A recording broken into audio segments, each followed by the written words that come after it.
would you like to grow your company past 100 mil in revenue? I think that's a pretty good goal. There's so many different things at so many different levels that you have to learn. And I remember hearing what got you there won't get you to the next phase. And that's why I'm excited to have Dr. James Richardson on the show today, author of Ramping Your Brand. He has worked with companies such as Coca Cola, Hershey's, Frito Lay, and many others. We're going to bring him up right after we thank the sponsor. Every business needs a book, including yours. Visit freebusinessbookpublishingcourse.com today to learn the 7 steps to publish and promote your nonfiction lead and profit-generating business book in 8 weeks. Once again, that's freebusinessbookpublishingcourse.com.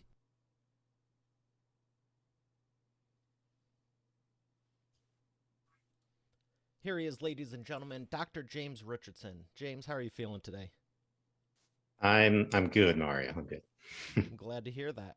So, with all the different growth strategies out there, online, offline, what has been your biggest takeaway working with such large companies over the years? I'm not sure if I mentioned Frito Lay early on, but Hershey's, Coca Cola, all these.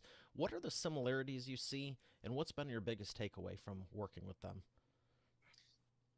Well, I think the big public firms have struggled, honestly, for a lot of growth in the last um, 10 to 15 years. And so what they've been doing is they've been buying fast growing companies. Okay. And that's my client base today, are the fast growing emerging food and beverage brands that the big companies are using. They're actually buying their growth essentially through M&A, and keeping the rest of the business stable. It's been very tough for them to generate a lot of growth organically, even with Why very do you think famous that brands. is? Well, I mean, how many Ritz crackers are you going to eat? I mean, it's like it's the reality is some of the iconic brands, advertising works really well to remind people to go have this thing they've always loved since they were 7 years old, but it doesn't actually persuade anybody to have it more. So if you're running a public company, you need your stock price. Well, you need your EPS to be growing. You need your earnings per share. So one way you do that is bring a fast growing, profitable company into the building. Because Could you that's, give us some examples? yeah. For anyone listening that doesn't know, I'd like you to share. I saw some of Mhm. them, but the companies you're referring to, like Dr. Squatch, for example, Mhm. I saw that on the list. Mhm. How are the companies leveraging this? Because I think this is vital for any business Yeah. because there's people who go, I'm going to do this big ad campaign, I'm going to do this, I'm going to Wow. do social media. But at the same token, I know other companies who just acquire other companies. Yeah. Why do And you it's a think this valid, is such an effective strategy? well, the guys who grow through acquisition are finance driven. And if you look at the big food and beverage companies, if you really work inside them like I have, they're driven by financial alchemy more than anything else. And that's just a different thing. And it works. It can work. You have to have massive amounts of capital to get the debt to do that. But if you're talking about Dr. Squatch soap, an emerging brand that explodes on the internet through essentially their own 3-minute sizzle reel, their 3-minute backstory, that is a use of storytelling to get people to reframe what was a commodity, bar soap. It retails about 50 cents a bar at your supermarket in little packs of 6. um, and they're selling them for 6.99 on the internet. It's kind of reminding me of what Starbucks did with So, coffee years ago. oh yeah, no, it's actually even create it's an even crazier premium. And they did it by finding an audience that was underserved, and that's men in the shower. It reminded me of the also the So, Old Spice guy driving around, not driving around, well, whatever, driving around on the horse yeah. when he was switching all the screens and everything. He's like, "Do you do this? Do you do this?" I mean, it was very entertaining and everything. Neither of them persuaded me to go, "Wow, I Right. got to start using that." But at the same time, I was like, "This is probably some of the best marketing and just knowing who you're speaking to, knowing your audience that I've seen in a while." Yeah, and it was part advertising guess, based on some consumer research that the company had, but it also was just very passionately executed. I mean, the challenge with advertising as a growth medium in today's marketplace is that the stuff that works generally works for established brands. And most of the folks like that I work with, they generally don't have a cash efficient way to do it for themselves at the scale necessary to create a big business. Dr. Squatch Soap was leveraging the power of online social media, viral social media sharing, and you're literally milliseconds away from buying it right on your phone. So online advertising, the DTC sales is a flywheel that if you have the right creative and a good offering, that can create these kinds of growth companies. But it's actually pretty rare because the creative is pretty rare. I mean, I don't see a lot of really compelling, interesting, entertaining stuff.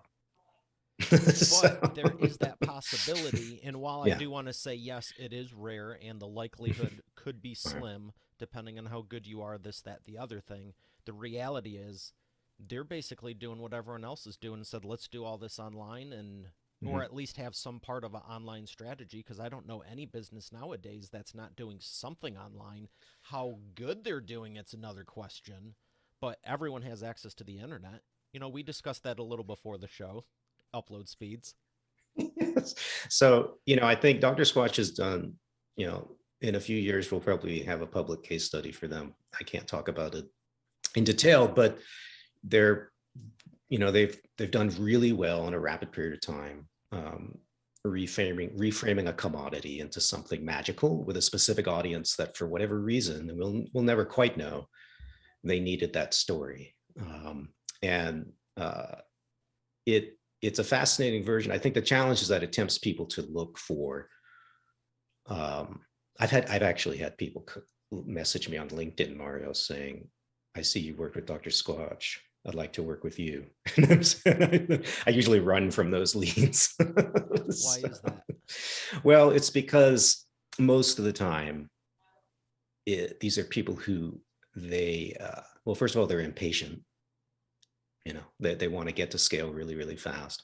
And Dr. Squatch didn't do that. They spent 4 or 5 years doing what my book describes, which was getting out there, hustling, For that not overnight set, success.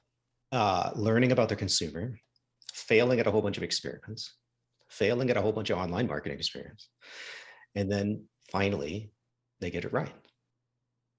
But you had to persist. You got to stay for the 5 years to get the win. And most entrepreneurs that start, 2, 3 years, and they're out of there. I mean, if you go, I mean, I think that's a great expert so, authority effect insight because yeah, you're basically saying while this is a good, what will be a good case study, and I know you can't talk about certain yeah, things, but it's I think out of the brands I saw, I thought it was the most common one that I think people would relate to. yeah. That's why I mentioned it. But anyone can take the time. Anyone can have access to the Mhm, internet. And correct me if I'm wrong, but what I'm hearing in here is what these companies really did, whether it's Coke, Hershey's, Dr. Squatch, or the emerging mhm. brands here, um, they figured out what was working for them and kept doing it, and they figured out what wasn't working for them and did something to change it. Fair? Yeah, yeah. I mean, I think the difference is that an entrepreneur, my client base, that speed of iteration has got to be fast. It has to happen in months or weeks if you want to, Have the if you growth. want to, if you want to have growth, but if you want to actually get to scale on what I call a reasonable timeline in my book. In fact, that's the whole introduction to the book. Because after I shoot down unicorns, which are basically never happen in the world of consumer products, they do happen on a regular basis in the world of IT and technology and software, but not in consumer products. Extremely rare. But everyone wants, would you like to get to 100 million in 2 years? Sure. But it never happens, right? So we know that doesn't happen. There's no magic way to make it happen. And so when I went through case studies um, that are featured in the book, I found that it was actually something called exponential growth that got most brands like Kind Bar and Vita Coco and Skinny Pop to scale. And it took anywhere from 4 to 7 to 10 years. generally 7 to 10, and it's when you're doubling off a small base, Mario, it can seem like you're not making any traction and you're not making impact in the world, right? Because you're at 1 million, then next year you're at 2 million, then the following year at 4 million. The world still doesn't care about you. Like there's no reaction. You're not being invited onto CNN. You don't seem like you're growing quickly to 100 million. But if you keep doubling the way the math works, you'll be there really quickly in the last couple of years. But the only way that this happens is if you create a fan base that's doing most of your marketing for you. And it's actually true in my consulting business too. This is a B2B thing as well. So it's not only for CPG? No, raving fans, in my case, they sell my book for me because I have no budget to go advertise my book. So most of my book sales are word of mouth. So you're from not readers. doing any paid ads for the book? Oh, I tried. I tried because you want to, just like a good entrepreneur, you want to try things without ruling them out sort of prejudicially, right? You want to give it a shot. And then you kill it, right? You kill that experiment. And I did Amazon ad. Oh my Lord, I spent like $1,500 on Amazon ads to move my book. You know what moved my book? Word of mouth from gonzo readers who like send me photos of it and buy it for their team and thank me personally. And then this other thing called get 100 reviews. And now Amazon's advertising my book every time you type in marketing or strategy. So my book is showing up at the bottom. I don't have to pay for that. And it's the same in consumer products. If you create and Dr. Squatch had an online version of this. Most people don't realize because they're not performance marketing geeks, but the magic they created, their story was virally spread like 10x to 1. One guy would see it and send it to 10 people. So they'd pay for the ad once, one click through, but they'd get 10 views from other totally unrelated people. So it goes back to the content. When we're helping entrepreneurs publish their business books, I tell them the same thing because there's people who take this approach of, I want the best looking cover in the world, and they'll invest a lot on the cover and they go on the content, or they go awesome on the content and they go on the cover. And it's like, you need it all to go through, because if no one picks it up, they're not going to see, like I've used it for years, the steak example. Like you can have the best steak in the world, but if no one's knocking on your door to get it, and then once they're in the restaurant choosing it on the menu, because it's not like you have one item. Do you want steak and water or steak and a drink? You know what I mean? It's like you have to choose every step of the way. You need to be selling it and getting people involved. Yeah, so I totally agree. I think my strategy for my cover, Mario, was I told my book designer I want the biggest font you can fit on the page, because I need a 65-year-old person who's not got the glasses on right to be able to read it on their screen, on their mobile phone, right. On their mobile phone. That's the most important thing. Yeah, exactly. Artwork, books on Amazon. I mean, you have to remember people are looking on a phone. Even I have one of the best phones on the market, and it's still the cover's not big on it. Yeah. So I totally agree. I mean, the thing that I would tell listeners who are writing a book for their businesses, while we're on that topic, is do your research on your audience. Even if you've been in business for several years or a long time, that may be actually quicker for you to do because you got all these clients you can call up. In my case, I just did really cheap work. I just basically did highly discounted work to get a whole bunch of people under my belt and learn about what was the angle. Because I was sitting on data science that my former company allowed me to sort of take with me to help launch my business. But I didn't know how to write it. I didn't know how to take it, package it up, and with the right tone and the right emotional energy that even a good business book has. And what I found is that I also needed to pick a tone that was authentic, that it sort of represented what it would like to be, what it'd be like to work with me. Now that may sound easy for most people, but I have Asperger's, so like I have very strange interactions when you're with me for more than 20 minutes. so figured it out though. I'm super honest and I'm brutally direct. And 20 minutes of that anybody can handle. but 8 hours of it in a session. So I don't know. So there's a lot of consultants out there who mix a bit of BS and back rubbing in, because they figure they'll get better word of mouth if they're not too honest. And I just can't sleep at You don't night. have time for that. Well, I don't, but my brain won't let me. Like if I try to lie, it'll just come out anyway. So I warn folks that this is going to be very, very honest. I'm going to tell you every wart that I see, and I'll tell you which ones that you should prioritize removing and the ones you can leave. Because I'm a growth optimizer. That's what I do, and that requires a fanatical attention to detail in the business. I have it, and I have to train my clients often to develop that as well. Even people who have a lot of experience can lose touch with the details, which is why some of them, like, my friend John Fork at Once Upon a Farm likes to bring people like me in because he's been in the business for 20 years. So he's not like a noob, but he knows that you get too close. You get too close. You're listening to your team all the time on Zoom. You need that third party perspective to come in. And I think he likes me because I don't BS anybody. So I'm just gonna, even if he doesn't agree. When I've helped companies with their marketing and they hire me for consulting in that department, it's always interesting because it's like you can come in and do and say whatever you want. One, you have the authority and the positioning, like they're not going to question you, and two, you're not worried about losing your job the next day if you say something to the wrong person. So it's like, I'm not.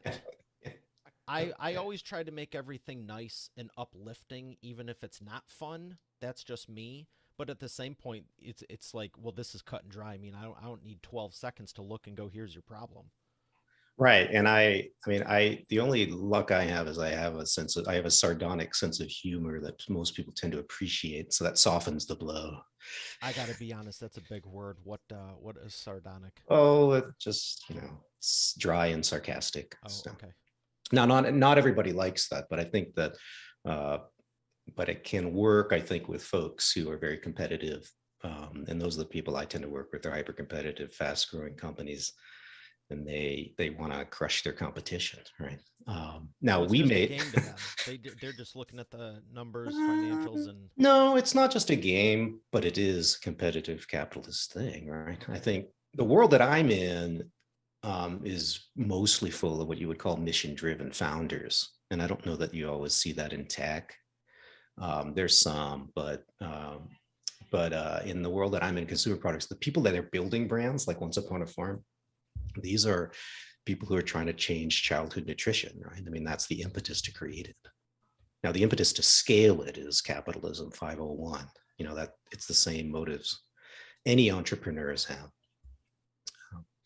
So the question is, how do you do that? And what I specialize in is exponential growth. I've studied how it works. I've studied how dozens and dozens of companies have pulled that off in different categories.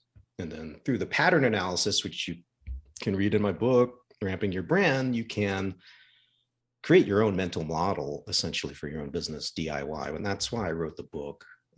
I wanted newer, ambitious folks to have access to a data-driven perspective on how to grow a business. Because honestly, if you read, most of the stuff that's available to them in terms of advice in my industry are sales consultants. I've had people come to me and their distributor, their trucking company, their rent-a-truck company that brings the things to the store is handing them a strategy. wow. So why? Because they're not creating one. So, And there's some of the flaws too. That's when it gets real interesting, when you don't even need an outside consultant. It's like everyone sees it. yeah. Now, some mistakes are self-correcting fairly rapidly. Others are not. And I think, I work with people who are often, they've been working 12, 14-hour days operationally scaling the business to maybe a couple million. And now it's actually getting more terrifying, because there's more and more money at stake. And that's usually when I add the most value. And those are the folks I like to work with, because they've proven to me that they bootstrap the thing beyond to a threshold that 90% of consumer product founders never reach. Most of them flame out in the first $500,000 $1 million in sales. And I mean flame out. Like they go cash flow negative. Wow. And it's Definitely all don't over. want that to happen. it's, it's a brutal industry because it's hard to make money without volume, so you have to be able to Yeah, I've told run. people for years, they're like, "Oh, we're going to run a sale and lower the price 40%." I'm like, and I remember reading the stat even on $10 for a CPG, like I think it's if you lower it even 20%, you have to do 80% more in volume to make up for the difference in this and that. And it's like the only person who wins in the Walmart model is Walmart. Oh, Unless you're absolutely. moving $1 billion worth of it, yeah, you can operate on a 0.5% margin. Well, But that's if you're why not, I mean, like for the, smaller companies that are under 5 or uh, 10 mil a year, which is majority of them, yeah, they're like, "Yeah, we're just going to discount this 40%." I'm like, "Bro, your margin is 32. You're going to right. be going backwards." Yeah, no. And so I try to work with people who've discovered what you just said. They've gone through that. Because I like good gross margin, already existing trail, growth rate that's healthy, at least 50%, hopefully, if that's 75% year over year, um, which is the bottom of exponential growth. And then, they've got a really killer product that has this potential to keep scaling. Because I think, consultants, ad agencies, marketers, all these third parties you can bring into your business when you get to that kind of point, we don't create success for anybody. Like I've never gone out. It doesn't say that on my website. My tagline is think smarter or growth. I don't actually tell you I'm going to give you exponential growth. Here's my fee. So the reality is I'm going to train you how to put your own playbook together and I'll work with you on it to get there. But we need to use your business's data to do that. And you're going to execute it, right? And third parties are great at seeing blind spots, giving you deep expertise. In my case, it's case study driven that basically optimizes what you're already doing well. So there's a whole world in consumer products of like turnaround consulting, and I don't do it. Like I don't take a See, failed I startup. I think don't take that's the failed cool because startup. A, you have the skill set to be able to do that. But I take a similar approach with you for my business with publishing for businesses because my rule is I know how powerful the book can be, Right. and I never give it to anyone who doesn't already deserve it or already has that level of. There's people who just don't know how to do it, and then there's people going, "I want." Like, I think that's what you're getting at the Dr. Squatch people who on LinkedIn, where it's like they have no real clue what's going on or anything. They want you to be the magic bullet to give them the overnight success in six Yeah. months to go from 1 million to 100 million. Yeah. Right? I mean, you know, I would just call them lazy. I mean, let's call it what it is. This is laziness and impatience. I like Yeah. people with heart that are also mission driven because it's like, Yeah. okay, now you need help. Yeah, let's do more with this. You just need a little guidance Thank versus you. you're just doing this for the sake of putting another gold star in your chart or whatever you want to call it. So I appreciate That, everything you've been yeah. sharing. I got one more question before we go to the imperfect action round, Yeah. and you have to pick yellow or black first, though. Black. Okay. So it has to do with the data. I'm going to sneak one more in for anyone listening. If someone, you've given such great info, but what about the person? What would you tell someone that says, I don't really like data, I don't really follow it, it's not really my style? What would you tell them so they can reframe what they're thinking to take advantage of what the big businesses are doing? I would I would tell them that you need to step back and examine whether or not you just have a discomfort that is a lack of familiarity with data that you could get over. One, two, I would say if you really need to hang out in the creative side of your business for whatever reason, and I'll throw in sales there, as well as marketing, then hire somebody. I mean, I hire somebody who have a co-founder or business partner who's got the data mindset, who's looking at mathematical KPIs, because there's no you can do all sorts of hypothesis driven creative sort of marketing experiments, and I work with clients on those, but ultimately It doesn't take that long to figure out if money is happening, right? And you have to, and in my business, there's specific ways of measuring growth, especially if you're in retail, and you want to get at least an intermediate knowledge of that. Or you run the risk of two things. One is you just fly blind and then just overinvest in bad tactics that aren't working. And the other one is you just run from the data and you hide in a creative bubble. And I do encounter folks like that in consumer products because they tend not to be business people, Mario. Historically, they're not, like, most of them are not MBAs. I But don't they know had about an the idea and ran with it. pretty much. Yeah. It's admirable. Yeah. Yeah. So the challenge is that if you don't want to take on that mindset, bring in a partner who will. Okay. Well, And then appreciate the honesty. Yeah. Great answer. We're going to thank our sponsor and come back for the imperfect action round. Every business needs a book, including yours. Visit freebusinessbookpublishingcourse.com today to learn the 7 steps to publish and promote your nonfiction lead and profit-generating business book in 8 weeks. Once again, that's freebusinessbookpublishingcourse.com.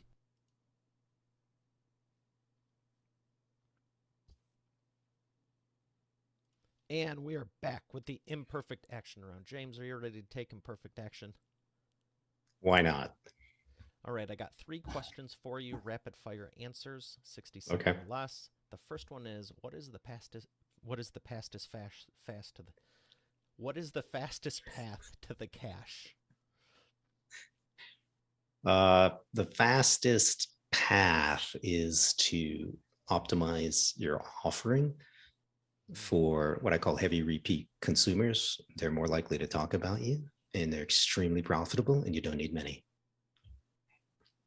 I like that. Great answer. Number 2, what is the biggest problem you see your prospects making and the fastest way for them to fix it?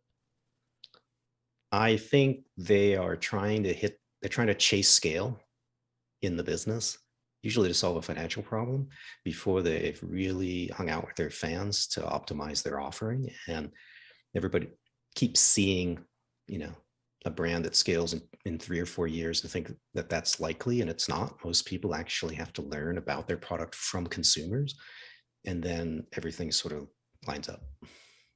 Very good. Number 3, what is the best way to maximize customer lifetime value? You need to build in a process every year or so, studying your fans and looking at those repeat customers, the people who are talking you up, and study what I call the outcomes that they're purchasing from you, because people don't buy products and services, they buy outcomes. Ooh, that's good. And I'm not the only one to talk about that, but it's really important that we keep pounding on that, because if you're buying outcomes, then here's what happens is, as you scale, the outcomes that are driving the business actually may shift. Okay. So in the beginning, you might have triathlete geeks buying your nutrition bar for super geeky reasons. But if you want to turn this thing into Kind Bar, it's going to have to change the frame, and it's going to have to speak to a different audience. They're probably looking for something else. And the data is sitting there in your consumer base, but you got to ask. Okay. So. Great insight. I love helping people publish their books, and because I know what it will do for others, businesses and companies and lives. What are some books that have helped you in business and life that you'd recommend to Expert Authority World? Oh, some books. I really, really enjoyed The 5 Dysfunctions of a Team. Who's that by? I should know since I brought it up, but I haven't read it. I haven't read it about 7 years. It's what I call an inverse leadership book. In other words, it's not a typical book you would get like from Simon Sinek, which is about leadership. This is about disaster, what it looks like, what it smells like, what it smells like. And of course, I'm a social scientist, so I'm a little, I don't know if you know much about us, but some of us are pretty cranky. And the crankiness is because we actually can see the positive and negative of social life in equal portion. And most people only see the positive. And then if they smell the negative, they just run from it. Well, but I'm staring at appreciate it the both. recommendation. Yeah. I'll make sure that's on the show notes on Yeah. ebayinterviews.com. But that's I've never had have not heard of that one. Thank you for that. Where would you like people to learn more? Well, there, I think listeners that are interested in what I'm talking about, I think would benefit from going to rampingyourbrand.com, my book website. I actually have a URL for listeners. It's rampingyourbrand.com/expert authority. And you can download a free chapter there. And I have a little book sale going on for you, for all of you Well, excellent. on Well, Amazon. thank you. Appreciate you making that available. No problem. Well, I haven't enjoyed this. It's been a pleasure. Thank you for your time. Thanks so much, Mario. All right, Expert Authority World, we have another great episode here today. I'll see you tomorrow. Have a great day, and God bless.